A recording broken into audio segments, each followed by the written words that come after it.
morning mga kapatid. Purihin ang Panginoon. Masaya ang taong mapagpakumbaba. Amen po ba? Kumusta po kayo? Ano po ang inyong mga pinagdadaanan ngayon? Ano yung inyong mga nararamdaman? Kayo ba ay masaya? Kayo ba ay dumaranas ngayon ng mga mabibigat na pagsubok o may mga problema sa buhay? O dili naman nakatanggap ng pagpapala?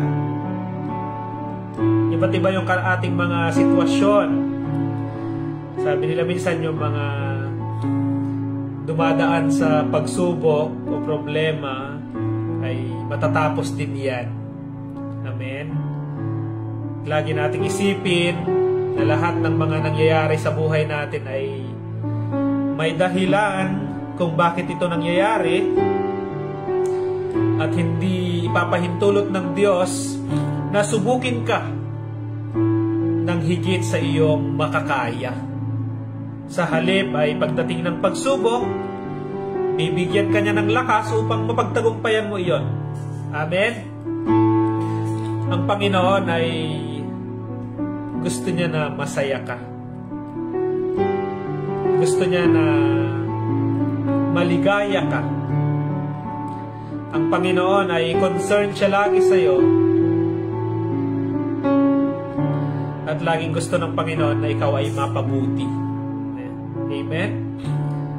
At ang mabuting judge sa hukuman, kapag ikaw ay patunayan na yung tao, yung akusado ay nagkasala, ay nagpapataw din siya ng parusa.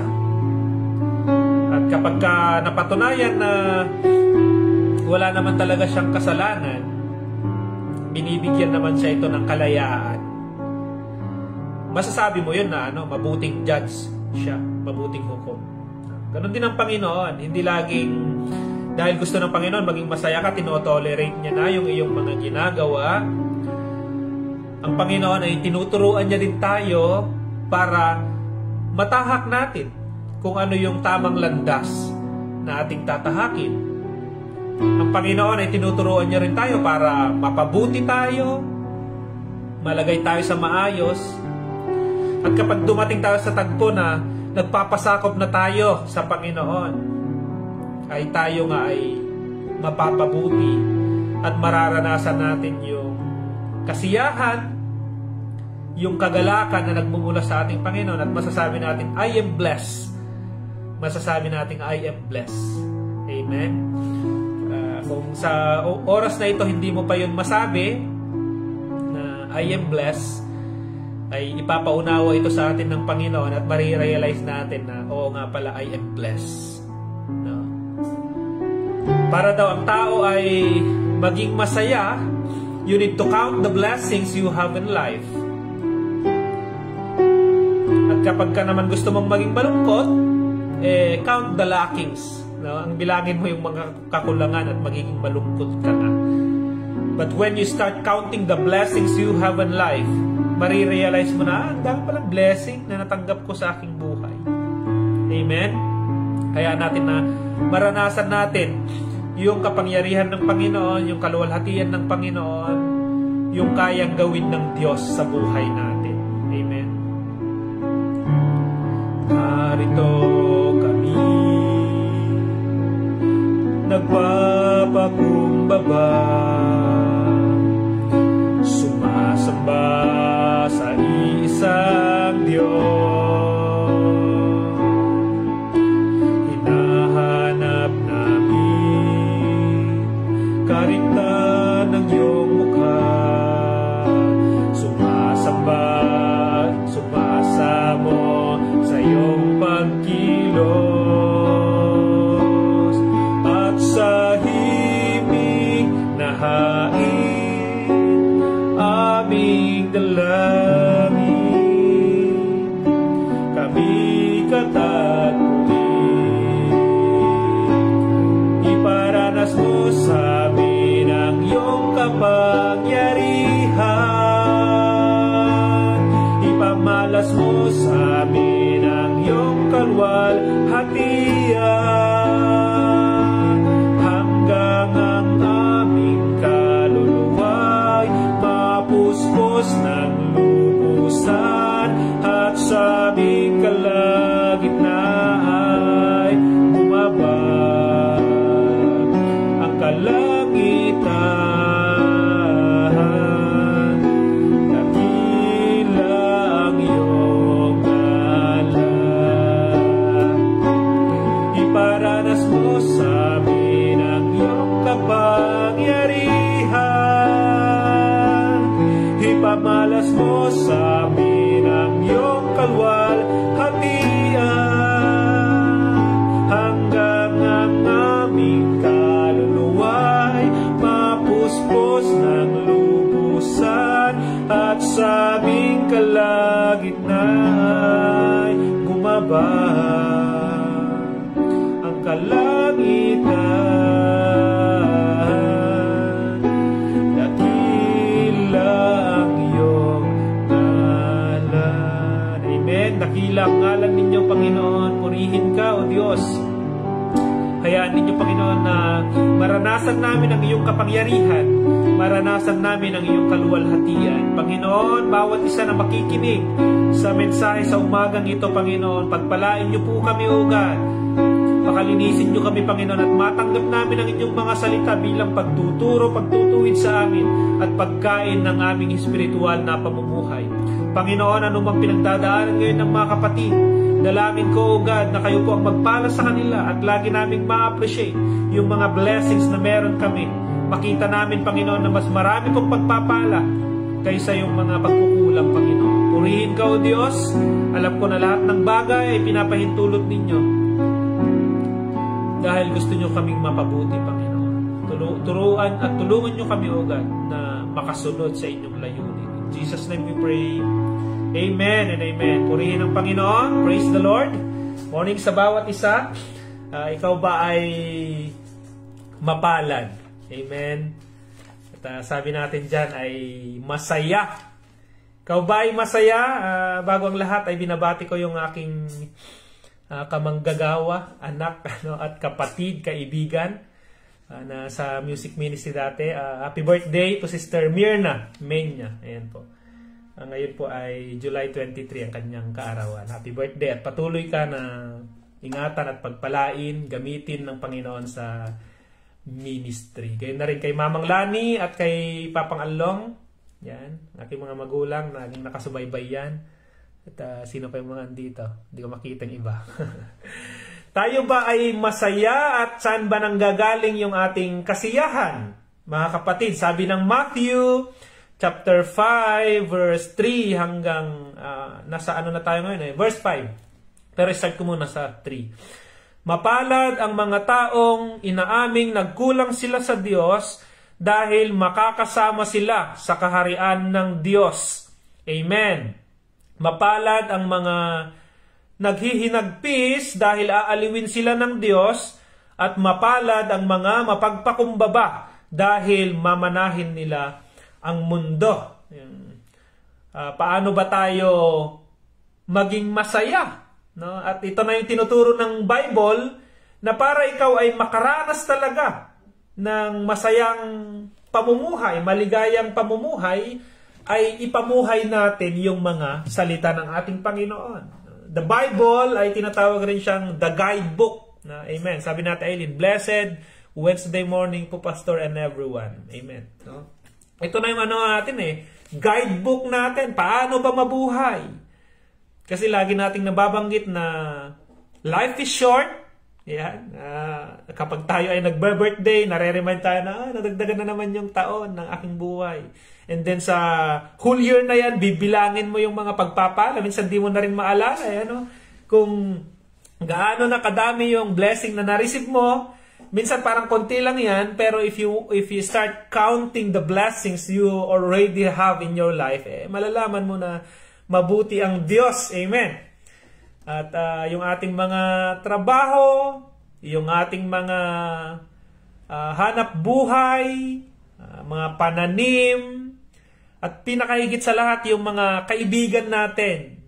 Lagi kong binibilang yan na malaking pagpapala na meron tayong mga kaibigan, meron tayong mga kapatiran.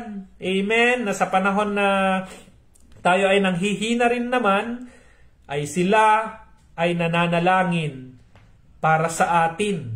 At minsan, ginagamit sila ng Panginoon para manumbalik yung ating saya. No?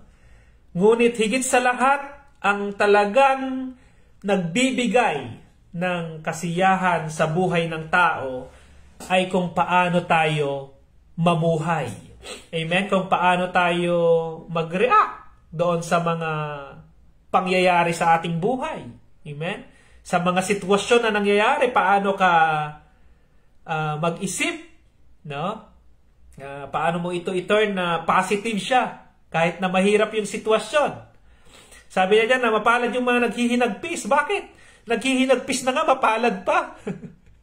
Sapagkat aaliwin sila ng Diyos. Kailan ba naranasan ni Elijah yung ipagluto siya ng anghel? No? Kailan ba niya naranasan na ang Panginoon mismo ang nagpadala ng anghel para magluto ng kanyang pagkain? Sa panahon na nahihirapan siya Nung panahon na naghihinagpis siya at dumudulog siya sa Panginoon. Kanya lang, prayer niya na, Lord, pwede bang mamatay na lang ako? Naramdaman niya yung hirap ng pamumuhay, pero napansin natin dyan na hindi tinupad ng Panginoon yung kanyang panalangin. No, na mamatay na lang siya. Ang ginawa ng Panginoon, ibinigay niya kung ano talaga yung kakailanganin ni Elijah. Kaya tayo din minsan may mga mali tayong panalangin na nababanggit natin out of our emotion. Kapag pagod na tayo, Lord, ang hirap na ng sitwasyon ko, ang tagal ko na ito na pinagdadaanan. At may mga panalangin tayo minsan na hindi tama, kaya ang ginagawa ng Panginoon ay ibinibigay niya talaga kung ano talaga yung iyong pangangailangan sa tamang panahon. Amen? Bakit hindi mo pa nakakamtan ngayon? Ang Panginoon, prepare ka pa niya para pag ibinigay niya yung pagpapala na para talaga sa iyo, handa ka na. At maa-appreciate mo ito. Amen po ba? Good morning, Ate Lynn. Purihin ang Panginoon. Mapalad ang mga taong inaaming sila ay nagkulang sa Diyos. Yung sinasabi mong dahil sa Panginoon ito. Amen? Hindi mo inaari na yung ikaw, dahil sa'yo, kaya nangyari yon. Kaya ka nagkatrabaho dahil sa'yo. Kaya ka umaangat dahil sa'yo. No? Inaari mong lahat na ito ay biyaya lamang ng Panginoon. May term nga sila dyan tayo daw ay caretaker ng Panginoon. Tagapag-alaga ng Panginoon. Mas magandang term. Katiwala ng Panginoon. Kaya kung ano yung meron ka ngayon, yun ay mga pinagkatiwala sa iyo ng Panginoon na dapat mo namang pagbutihin. Kapag ikaw ay binigyan ng kakayahan na magbahagi ng salita ng Panginoon, magbahagi tayo ng salita ng Panginoon. Wala nang reklamo. May trabaho po kasi ako busy po kasi ako Wag na, no? Kapag ikaw ay may talent na tumugtog ka para sa Panginoon. Kapag ikaw ay merong kakayahan na magpalakas ng loob ng iba, magpalakas ka ng loob ng iba. Pag may kakayahan ka na mamuno ng buong sikap, no? Ang leadership hindi lang yan sa yung mga politician, yung para maging leader ka, mayor ka, hindi po leadership is leading someone, no? Kung meron kang kaibigan diyan na nililid mo siya patungo sa mabuting buhay, tinatawag ka na rin na leader, no? At ang pagiging leader, yung mga magulang ganun din, you are leading your childrens para sila ay mapabuti. At tayo din mga leader, kaya ano ba yung meron dapat sa atin bilang mga lingkod? Yun na lang, no? Servant leader ng Panginoon. Bilang mga lingkod, bilang mga tao ng Panginoon. Alam nyo, ayaw ng Diyos na malungkot ka. Ayaw ng Diyos na lagi kang feeling alone, feeling mag-isa, feeling mahirap. Ayaw ng Panginoon na nararanasan mo yun at nararamdaman mo yun. Kaya nga, ang Panginoon lahat na yata ng paraan ay ginawa niya para lang ikaw ay mabigyan ng kagalakan. So, ang part ng Panginoon, ito excuse me, ang isang nakakalungkot, na sitwasyon ng isang tao ay noong panahon na nagkasala yung tao. Wala na siyang pagkakataon na makabalik ba dun sa langit. Mabubuhay ang tao kahit gumawa siya ng mabuti, kahit anong gawin niya. Hindi na siya makakabalik dun sa langit. No? Parang ano lang yan. Halimbawa, kung magkaibigan, nag-away kayo. Yung isa, nakagawa siya ng pagkakasala dun sa kanyang kaibigan. At itong kaibigan niya na nagkasala, kahit na anong gawin niya, hindi na siya mapapatawad ng kanyang kaibigan at hindi na sila magiging magkaibigan muli. Sa part ng isa na nagsisisi naman sa kanyang nagawang kasalanan, nakakalungkot yun. Sobrang lungkot yun sa kanya kasi kahit anong gawin niya, hindi na daw mapapatawad ng isa. No? Ang nangyari dito ay tayo yon, yung nagkasala na yon, na hindi na tayo mapapatawad. At ang kaibigan natin ang Diyos. Anong ginawa ng Panginoong Jesucristo? No? Yung nakakalungkot na bagay na yun na hindi na sana tayo mapapatawad, ginawa niya yun ng paraan. Siya ang gumawa ng paraan. Minahal niya tayo nung panahon na tayo ay makasalanan pa. Kaya nagkaroon ng John 3:16 no? Na for God so loved the world. Minahal ka na ng Panginoon. Ang part ng Panginoon, bumaba na siya, nag-offer na siya. No, nang pwede nating gawin para sa ganun mapanumbalik yung saya. Matanggal na yung kalungkutan. Amen? Kaya nag-offer siya. Sino mang sumampalataya, no? Whoever believes shall be saved. For God so loved the world, He gave His one and only Son. Whosoever believes in Him, hindi na mapaparusahan, but have an everlasting life. Kaya, ang Diyos, gusto niya na masaya ka, yun yung part ng Panginoon. He always doing. He is always working for you. At ang gagawin naman natin is let us do our part. No? Hindi pwedeng doon ka lang sa isang tabi na ang lungkot naman ng buhay. Sabi nila po, madali lang daw palungkotin yung buhay. No? Mag-isip ka lang ng mga malulungkot na bagay. Isipin mo lahat ng problema mo. Isipin mo lahat ng mga negative, pati problema ng kapitbahay. Isipin mo lahat, magiging malungkot ka. No? Tumingin ka lagi sa mga negative things na nangyari sa buhay mo at magiging malungkot ka. No? At ang gagawin natin, tumingin tayo dun sa mga positive things. So, may kanta yan count your blessings, name them one by one, and you will know there are millions more. Amen. Good morning po kay Ate Shirley, andito na rin. Kay Ate, sino pumasok kanina? Si Ate Maricel. Good morning. Mga kapatiran ko dito sa Church of Christ Taiwan. Dito na rin sila. Purihin ang Panginoon. Masaya ang taong mapagpakumbaba, mga kapatid. Mas piliin po natin na maging masaya. At kapag ka ikaw ay meron kang pag-uugali na mapagpakumbaba, magiging masaya ka. Bakit? Kasi kahit yung mga tao ma-appreciate ka sasabihin, napaka-humble naman yung tao na yan. Kaya minsan yung mga politicians, yung mga mayor, ganyan, yung mga governor or president, na minsan kapag nakikita nila na naglalakad lang o kaya napakasimple niya naman niya, napaka-humble naman niya, at yung mga tao natutuwa sila sa kanya. No? Kasi kahit na meron siyang mataas na tungkulin ay napaka-humble niya na mapagpakumbaba siya. Kaya yung mga tao natutuwa sa kanya. Pero higit sa lahat, ang natutuwa sa atin ay ang ating Panginoong Diyos. Kapag tayo ay nagkaroon ng puso na mapagpakumbaba, ang pagpapakumbaba kasi yung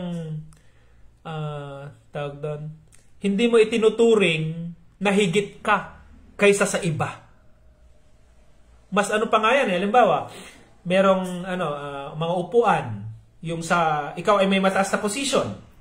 Tapos sasabihin yung yung upuan na ito para sa mga matataas ang position. Ikaw naman, kahit na alam mo na mataas yung position mo at dapat kang uupo doon, umupo ka pa rin doon sa likuran. No? Sa mga, ordinaryong upuan lang. At ibinababa mo yung sarili mo. At siyempre, sasabihin nila dyan, ay, ba't andyan ka? Ba't nakaupo ka doon? Dito ka po. No? Dito ka po sa harap. Igaganon ka. No? Kaya mamaya mababanggit natin dyan na ang taong nagpapakababa ay tinataas at ang nagmamakataas ay ibinababa, no? So, ang mapagpakumbaba ay ikaw ay tama pero tahimik ka, no? Kapag ikaw ay mapagpakumbaba, ay tahimik ka, ay tama ka, pero tahimik ka lang. No? Minsan kapag ka, away, sige, may away na ganyan. Tapos alam mo na tama ka, ano yung normal na reaksyon? Hindi, ganito ako ang tama No? Talaga ipaglalaban mo kasi tama ka No?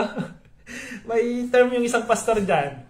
Sabi niya, tama ka nga, meron ka namang tama. Tama ka nga, meron ka namang tama. Ang taong mapagpakumbaba, tama ka pero tahimik ka lang. May isang tagpo dyan sa Old Testament. Merong isang tao na mapagpakumbaba. Punta natin sa Numbers chapter 12 verse 3. Good morning, Ate Shelo. Kuya Laymar, good morning sa inyo. Mag-comment nga po kayo mga nanonood para mabanggit ko rin yung pangalan ninyo kahit papaano. Sa Numbers, sa bilang, chapter 12 verse 1, merong binabanggit dyan na tao na mapagpakumbaba. Kaya tayo po, kumusta po tayo yung ating mga galawan dyan? Tayo ba ay mapagpakumbaba? No? Dumating ka na ba sa tagpo na kahit tama ka, ay tahimik ka na lang? Bilang chapter 12 verse 1 to 13. Ngayon, doon muna tayo sa 12 verse 3. Ayan. Sige na nga, basahin ko na sa 1 hanggang 13 na to. Bilang chapter 12 verse 1 to 13. Ngayon, siniraan nila Miriam, ulitin ko po. Ngayon, siniraan nila Miriam at Aaron si Moses dahil nakapag-asawa siya ng isang taga-Kus pala. Sinabi nila, sa pamamagitan lang ba ni Moses nakikipag-usap ang Panginoon? Nakikipag-usap din siya sa amin. Pero, narinig ito ng Panginoon. Sa verse 3, pansinin ninyo. Mapagpakumbaba si Moses higit sa lahat ng mga tao sa mundo. Anong description sa kanya kay Moses? Mapagpakumbaba si Moses higit sa lahat ng mga tao. Ano yung ginagawa sa kanya on that time, yung situation niya? Sinisiraan siya ng kanyang mga kapatid. Si Miriam at si Aaron. Ano yung position on that time ni Moses? Siya ay leader ng milyon na tao. Nakipag-usap siya doon sa Pharaoh para mailabas sa Egypto mula sa pagpapahirap yung mga Israelita. At pumunta doon sila naglakbay sila patungo doon sa Promised Land. He is a leader. Meron siyang mataas na katungkulan at nakikipag-usap ang Panginoon sa kanya. Close sila ng Panginoon. Maaaring ibilang natin ngayon na siya ay tagapanguna. Verse 4. Kaya nakipag-usap agad ang Panginoon kina Moses, Aaron at Miriam. Lumabas kayong tatlo at pumunta sa toldang tipanan. Kaya pumunta silang tatlo sa tolda. Pagkatapos bumaba ang Panginoon sa pamamagitan ng ulap na parang haligi at tumayo sa pintuan ng toldang tipanan. At tinawag sina Aaron, at Miriam. Paglapit ng dalawa, sinabi ng Panginoon, pakinggan ninyo ito. Kung may propeta ako na nasa inyo, nakikipag-usap ako sa kanya sa pamamagitan ng pangitain at panaginip. Pero hindi ako ganoon makipag-usap. Makipag-usap ako sa aking lingkod na si Moses na mapagkakatiwalaang pinuno ng aking mamamayan. Kung makikipag-usap ako sa kanya, parang magkaharap lang kami dahil ang aking sinasabi sa kanya ay malinaw talaga. Parang nakikita niya ako, kaya bakit hindi kayo natakot magsalita ng masama laban sa aking lingkod na si Moses? Nagalit ang Panginoon sa kanila at umalis siya. Nang umalis na ang ulap sa ibabaw ng tolda, tinubuan si Miriam ng malubhang sakit sa balat at namuti ang kanyang balat. Pagkakita ni Aaron sa kanya, ayan na.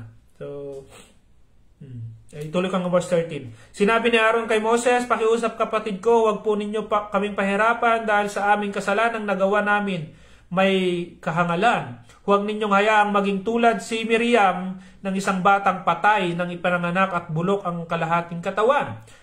Kaya nagmakaawa si Moses sa Panginoon, O Diyos ko, nakikiusap po ako sa inyo na pagalingin ninyo si Miriam. Alam niyo yung isang nagpapatunay dito na si Moses ay mapagpakumbaba. Kahit na sinaktan siya, marahil, ikaw ba naman siraan? No? Ikaw ba naman ang pagsalitaan ng hindi maganda?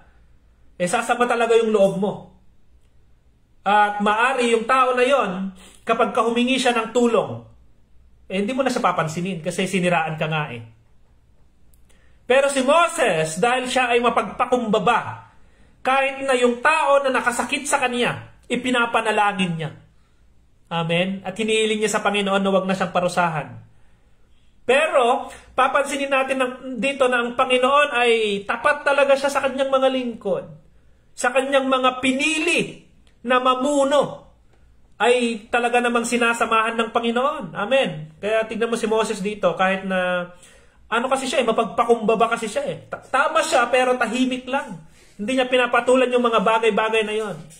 Kaya minsan may mga talagang pinili din ng Panginoon na mamuno doon sa mga simbahan natin, sa mga churches natin. Sila yung mga inilagay doon ng Panginoon na pastor para sa ganun ay maging tagapanguna doon sa mga simbahan. Amen po ba? At meron din mga tao na, bakit? Kami din naman nananalangin na marunong din naman kami mag-share ng salita ng Panginoon. Kaya din naman namin yung ginagawa ni pastor. Pero ang Panginoon, namili talaga siya ng pastor na ilalagay niya doon. Oo, kaya mong mag-share ng salita ng Panginoon, kaya mo ring mamuno, pero hindi nga ikaw yung pinili doon na maging pastor. Kaya tayo po ay magpasakop doon sa inilagay ng Panginoon na leader, na pastor. Nagigets po yung sinasabi ko, dito ay si Moses, yung inilagay na tagapanguna nila, leader nila. Marahil si Aaron, mas magaling siyang magsalita kay Moses eh. Si Miriam, marahil ay meron siyang kakayahan na mas higit kay Moses. Pero dito sa tagpong ito, ang pinili kasi ng Panginoon na maging leader ay si Moses. Si Moses kasi. Kaya, nung pinagsalitaan nila ng hindi maganda, marahil ay meron silang nakita na kahinaan ni Moses. At nagsalita sila ng hindi maganda. Marahil, dapat hindi na siyang namumuno, iba na lang. Dapat hindi na lang yan yung pastor natin, iba na lang kayong magiging pastor natin. Mamili. Darating sa Bible, pinapaalala din yan sa mga pastor dyan. Na darating yung panahon, may mga tao na kukuha sila ng mga pastor nila, na yung sasabihin ng pastor ay yung gusto lang nilang marinig. Kaya dito naman, marahil nasasaktan yung mga tao dahil ang sinasabi ni Moses dito ay yung galing sa Panginoon. At kapag kagaling sa Panginoon, kapag ito ay pagtuturo, nasasaktan talaga tayo. Bakit? Talagang, ang Panginoon kasi namamalo minsan para tayo ay maturuan. Tayo ay maturuan. Sabi natin, Nieves, good morning, Pastor, and to all brethren in Christ. God bless us all. To God be the glory. Amen. Diyan din si Ate, si Ate Aileen, ang nagmamataas ay binababa at ang nagpapakumbaba ay itinataas. So, amen. Kaya magkaroon tayo ng ganun. Huwag nating isipin na tayo ay mataas kaysa iba. Lagi nating isipin na sila ay mas lamang sila. Hayaan mo na yon.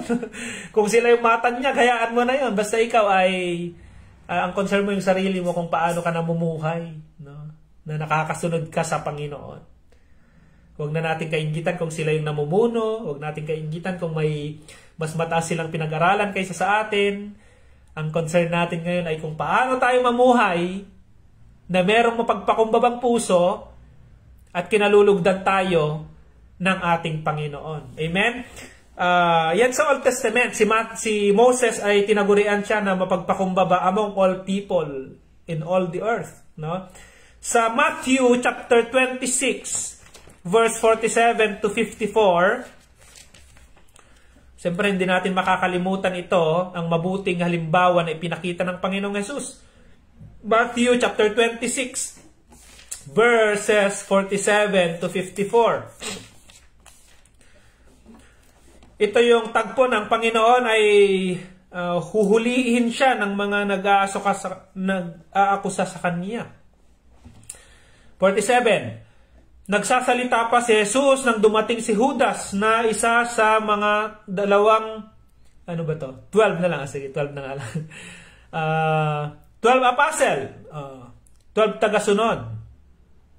Marahil, marami siyang kasama na armado ang mga, ito na si Judas daw, pinuntahan ng Panginoong Hesus, marami siyang kasama na armado. Mga may espada, may mga pamalo. Parang susugod sila sa labanan. Isinugo sila ng mga namamahalang pari at ng mga pinuno ng mga Hudyo. Ganito ang palatandaan na ibibigay ng traidor na si Judas sa mga huhuli kay Jesus. So, ito yon. Sabi ni Judas, kapag ito yung ginawa ko, ito yung hulihin ninyo. Ang babatiin ko sa pamamagitan ng isang halik, ang siyang pakay ninyo, dakpin ninyo siya.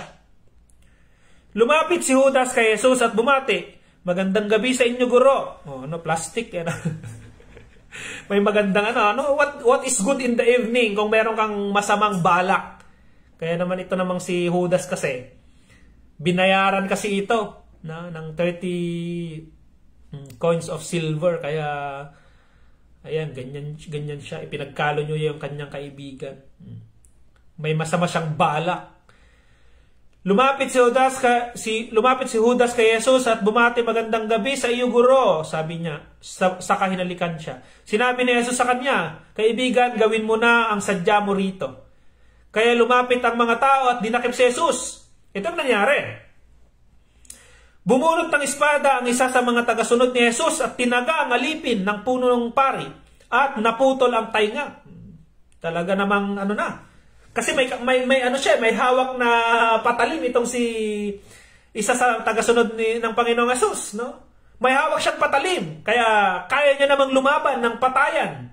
Kasi tama naman sila, alam niya ng Panginoong Hesus, walang ginagawang kasalanan, walang nilalabag na kautusan, walang dahilan para siya hulihin. Kaya, kapag may katwiran, ipaglaban. Siguro ganun siya, talagang tinagpas niya.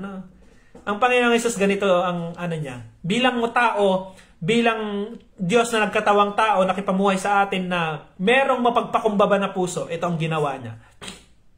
52. Sinabi ni Jesus sa kanya, ibalik mo ang iyong espada sa lagayan nito.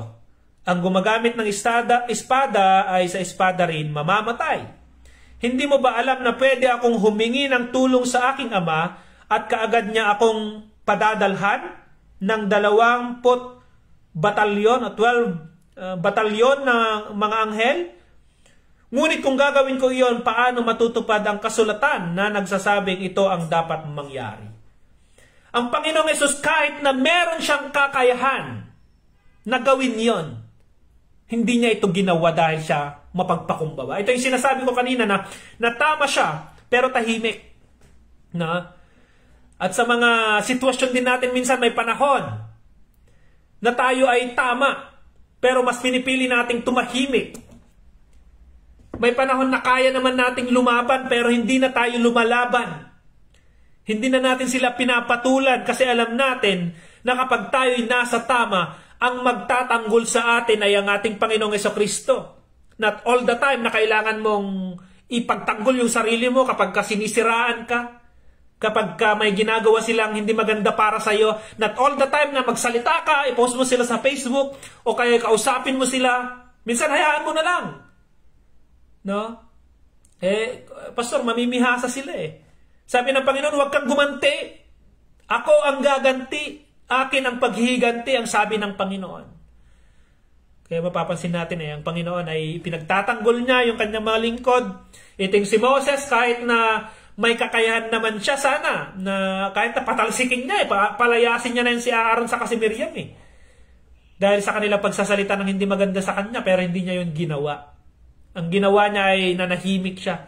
Hinayaan niya ng Panginoon. O yan tuloy, si Miriam, nagkasakit siya ng leprosy, sakit sa balat. 7 days yun. No? Kaya, mas masakit ang Panginoon ang magparusa Mayaan nyo na. Ang Panginoon ang bahala sa mga tao na umuusig sa inyo, ng mga tao na hindi gumagawa sa inyo. Huwag nyo nang masyadong iniisip yon. Hayaan na ninyo na ang Panginoon ay kumikilos. Sundin ang focus na lamang natin, ang pagkaabalahan natin ay gumawa ng ayon sa kagustuhan ng Panginoon. Makasunod tayo sa kagustuhan ng Panginoon. Mga kapatid, punuin natin yung puso natin. Punuin natin yung isip natin ng mga salita ng Panginoon hanggang sa dumating yung time na wala nang mapaglagyan yung kaaway ng mga negative thoughts sa ating isip dahil punong-punong ito ng salita ng ating Panginoon at yung puso natin ay punong-puno ng pagmamahal sa ating Panginoon. Amen? Araw-araw ay magkaroon tayo ng devotion, mag-aaral tayo ng salita ng Panginoon, maglaan tayo ng oras para manalangin. Amen?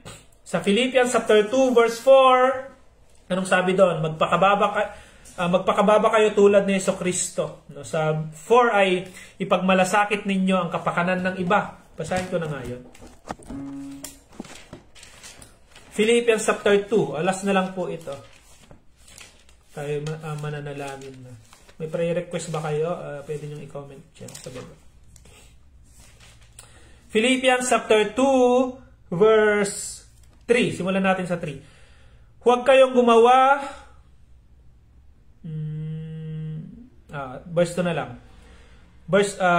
Philippians 2 chapter 2 verse 2 hanggang 5 po.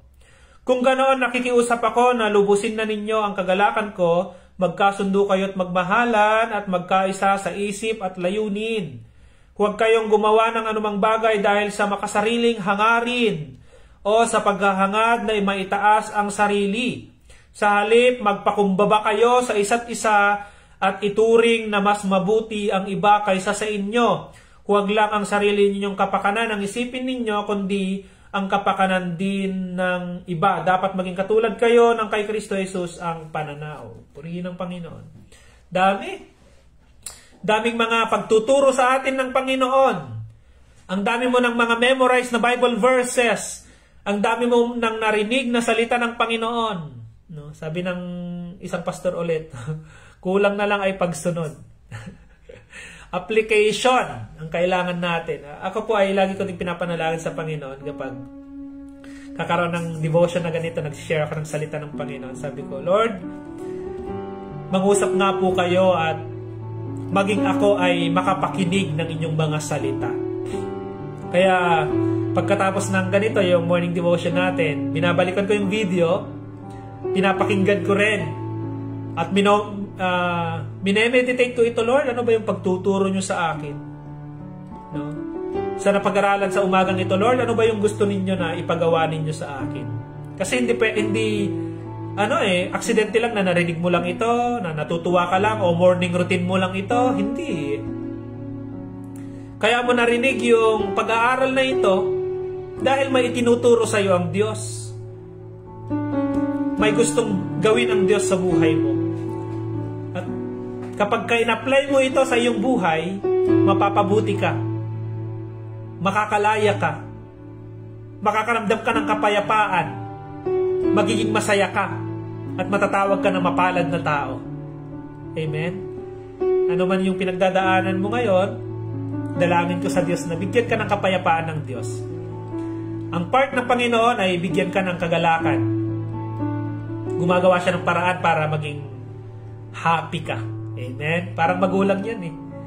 Yung mama, yung papa, ginagawa nila lahat para yung kanilang anak ay maging masaya. Pero tinuturuan din nila na makakilos ng tama. Amen? Purihin ang Panginoon. Salamat sa buhay ninyo. Palain kayo ng Diyos sa umagang ito. Lord, salamat po sa umagang ito, sa pagtuturo, pagtutuwid, sa paggabay ninyo sa amin. Sa panahon na kami po ay nagkukulang sa inyo, nire-remind nyo kami, Panginoon. Salamat sa mga kapatiran na very much willing na makinig sa inyong mga salita. Alam ko busy rin sila. May mga trabaho rin sila, Panginoon. Yung iba papasok ngayon sa trabaho. Yung iba galing sa trabaho at mas pinili nilang makinig, Panginoon, kaysa magpahinga na. Dahil alam ko meron kayong mga pagtuturo sa amin. Kaya dalangin ko yung mga papasok sa trabaho, ingatan nyo sila, mga pupunta sa bukid, Panginoon, pagpalain nyo sila, sa mga kapatid na naghihinagpis ngayon, ano man yung kanilang pinagdadaanan, I pray patuloy yung paghilumi ng kanilang mga puso, yung mga meron pang mga hindi pa nakakapagpatawad, dalangin ko, Panginoon, na makalaya na sila, Panginoon, makapagpatawad na po kami, O God. At gayon na rin sa mga tao na nahihirapan, dalangin ko na kayong magbigay sa kanila ng kalakasan. Maranasan nila yung kapangyarihan ninyo, Panginoon. Yung pagpapala na nagmumula sa inyo, yung kalakasan, yung pagtatawid. Maranasan nila, Panginoon. At masasabi nila na I am blessed because I have a God who helped me, who guide me, who lead me, who carry me. Thank you so much, O God, maging ang aming mga pamilya na nasa Pilipinas o nasa amang lugar, pagpalain at ingatan nyo rin po sila, Panginoon. In Jesus' name we pray. Amen and amen. Purihin ng Panginoon, mga kapatid. Kuya Laymar, salamat sa mabiyayang salita ng Diyos, Pastor. God bless you always. Alam nyo, ito yung lagi naming prayer na marinig. No? Pag sinasabing, God bless you, Pastor. No? Dahil kami man ay may mga kabigatan rin, ay hirapan din. Ano? Pero sa biyaya ng Panginoon, sa panalangin ninyo po, kami po ay nakakapagpatuloy na nagbabahagi ng salita ng Panginoon. Muli binabati ko yung aking magulang, si Mamang Lani. Shout out sa inyo dyan. Sa Dicaraoyan, Itchag, Isabela, Philippines. Kay Papang Along. Napakasipag na aking tatay. Maagang gumigising. Praise the Lord. Sa bawat isa. Ate Shelo, ingat sa trabaho. Ate Shirley, God bless po. Ate Lynn. Sa iba pa na mga nakikinig ngayon. God bless you po. At alam ng Diyos yung inyong pinagdadaanan. Yung bawat sitwasyon ninyo sa buhay, alam yan ng Diyos. Hindi kayo iiwan ng Diyos. Hindi kayo pababayaan ng Panginoon at lagi niya kayong sasamahan. Bye-bye po. See you bukas, 6:30 din.